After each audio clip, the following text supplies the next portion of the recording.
Hi friends, and welcome to my YouTube channel, Financial Wisdom Solutions with AnaG. I'm AnaG, and my channel is all about personal finance. I upload videos every at 11 o'clock, so go ahead and hit that subscribe button right now and that notification bell so you don't miss out on any new content. Today's video is going to be about how to create a personal budget. You can't get to where you want to be unless you figure out where you're at. So today we have to figure out where are you at with your finances. And we're going to do that using the 50-30-20 rule. Something else that is so important is that it doesn't matter how much money you make. What really matters is how much money you keep after you made all your payments. So that's why a personal budget is so important. So you know where your money is going. Now, there are different methods to use, but the 50-30-20 rule is the one that we're going to use today. And the reason we're using that is because, in my opinion, it's the easiest.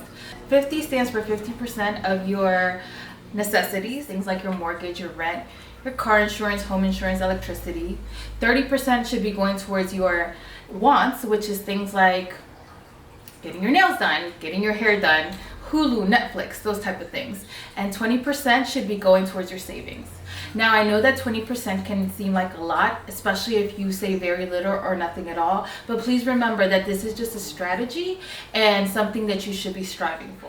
So I'm going to help you today to create a personal budget so you can take that first step. So go ahead and grab a piece of paper, a pen or pencil, a calculator, all your bills, and have access to your bank statements. The first step that you're going to do is you're going to write down all your income streams. And what I mean by that is if you have a full-time job, a part-time job, maybe you have money coming from, I don't know, alimony, child support, you're just going to write everything down and then you're going to add it up.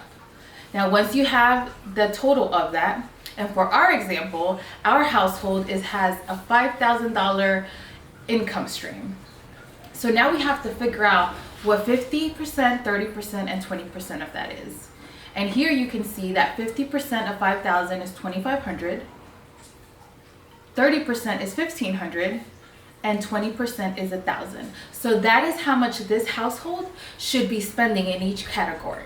Now, the next thing that we're going to do is next to income, I need you to write down the word savings and 20%.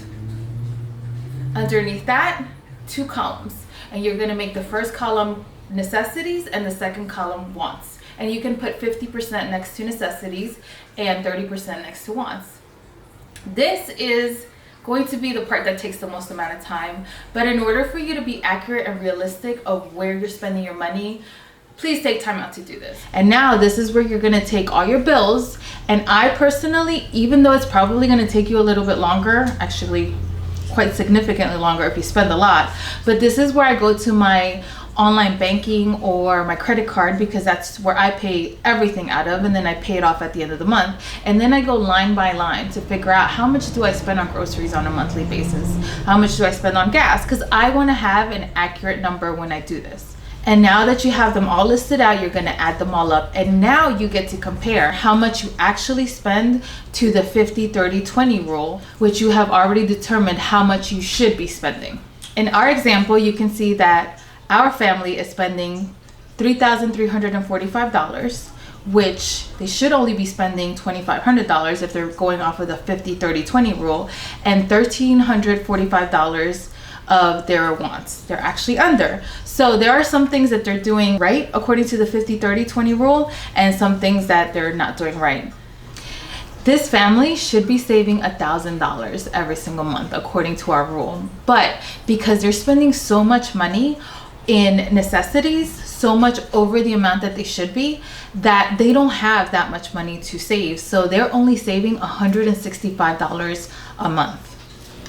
Now let's move to the last step, which is actually going to be the hardest step in this entire process because it's going to require sacrifice.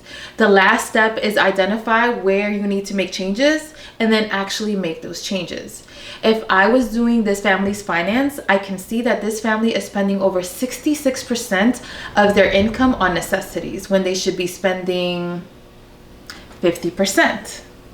Let's take a look at some places where this family can make some changes and start saving money. In the category of necessities, Their car note, one of the things that they can do is they can see if they can refinance so that their car note starts to go down.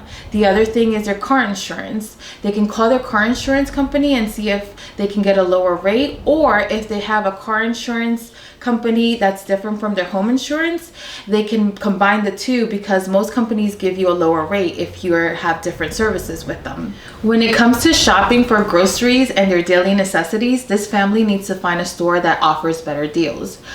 I used to shop for our daily necessities at Walmart, but now I have the CVS app because they have so many offers and so many coupons that I've saved hundreds of dollars in the last year.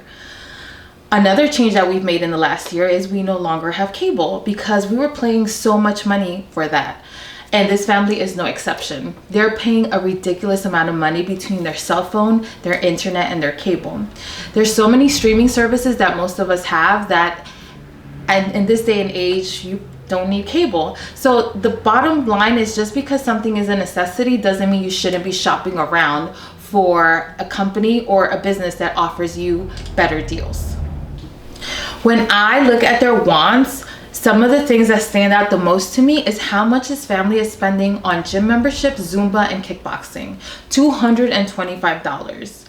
On eating out, $500. And on stores and Amazon, it's over $400. If you tally all of that up, that's over $1,225. If they would sacrifice and not spend this money, they could shift that money over to their savings, and they would actually be exceeding the 20% goal of $1,000. Let me share a secret with you about how the rich do things. They pay themselves first. When they get paid, they put money into their savings account first, then they pay their necessities, and then with the money left over, they buy the things that they want. You work hard for your money, so why shouldn't you pay yourself first? If you don't make saving a priority, you will be chasing your goals of financial freedom for the rest of your life. Let's review. To create a budget using the 50-30-20 rule, there are 5 steps. Step 1, adding up all your income. Step 2, calculating your 50-30-20 numbers. Step 3, adding up all your expenses. Step 4, compare your actual expenses against the 50-30-20 numbers. And step 5, identify changes needed and then make those changes. Once you have created your budget, it is very important that you go back every month to see how you're doing. At the end of the month, go back through all your bills and calculate them and see if you're staying within the 50-30-20 rule, or if at least you're getting closer to that. If you are already within the 50-30-20 rule, then your goal should be to save even more every single month. Lastly, I just want to say once again, thank you for watching my videos.